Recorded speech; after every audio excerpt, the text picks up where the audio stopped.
Sir ఇంతకుముందు మనం చేసిన వీడియోలో కింద ఒక కమెంట్ అవునండి. వచ్చింది. అవునండి.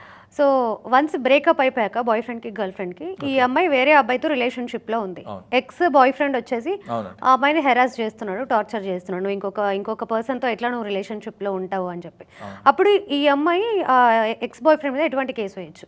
జనరల్‌గా ఏముంటుందంటే రిలేషన్స్‌లో ఎమోషన్స్ ఉంటాయి. ఎప్పుడైతే boy friend and girl friend మధ్యలో డిస్ప్యూట్స్ వచ్చినప్పుడు ఆ ఎమోషన్స్ క్యారీ ఫార్వర్డ్ అవుతుంటాయి. జనరల్‌గా ఎక్స్ వచ్చి ఎప్పుడైనా వేధించినా గానీ మనం జనరల్‌గా ఒక అమ్మాయిని ఔట్రేజ్ ఆఫ్ మోడెస్టీ తన యొక్క వ్యక్తిత్వాన్ని దెబ్బతీయడం, డిఫమేషన్ చేయడము, లేదంటే ఆన్‌లైన్‌లో ఫేస్‌బుక్‌లో గానీ, ఇన్‌స్టాలో గానీ రాతలు రాయడం, లేదంటే డైరెక్ట్ వచ్చి ఫిజికల్ అసల్ట్ చేయడం ఏదైనా చేసినప్పుడు యాజ్ యూజువల్‌గా అఫెన్స్ ఏదైతే అసల్ట్ అయితే అసల్ట్ లేదంటే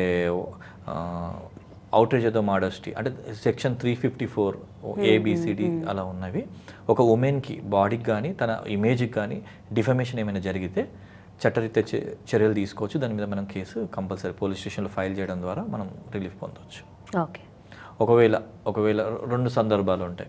ఒకవేళ అమ్మాయి వచ్చి అబ్బాయిని చేసినప్పుడు జనరల్‌గా న్యూసెన్స్ కింద మనం న్యూసెన్స్ సేమ్ ఏదైతే అంటే అబ్బాయికి అంటే జనరల్‌గా ఎట్లా ఉన్నది అంటే న్యూసెన్స్ చేసినప్పుడు మాత్రం న్యూసెన్స్ కేసు వేసుకోవచ్చు. అబ్బాయి మీద అమ్మాయి వచ్చి అమ్మాయి గర్ల్ ఫ్రెండ్ వచ్చి అబ్బాయి బాయ్ ఫ్రెండ్ మీద ఇంకొక అమ్మాయితో ఉన్నప్పుడు ఏమైనా డ్యామేజ్ చేయడం కానీ, కొట్టడం కానీ, లేదంటే అతన్ని డిఫమేషన్ చేయడం వల్ల క్రిమినల్ డిఫమేషన్ అసలు అంటే న్యూసెన్స్ కింద కేసెస్ బుక్ చేయొచ్చు.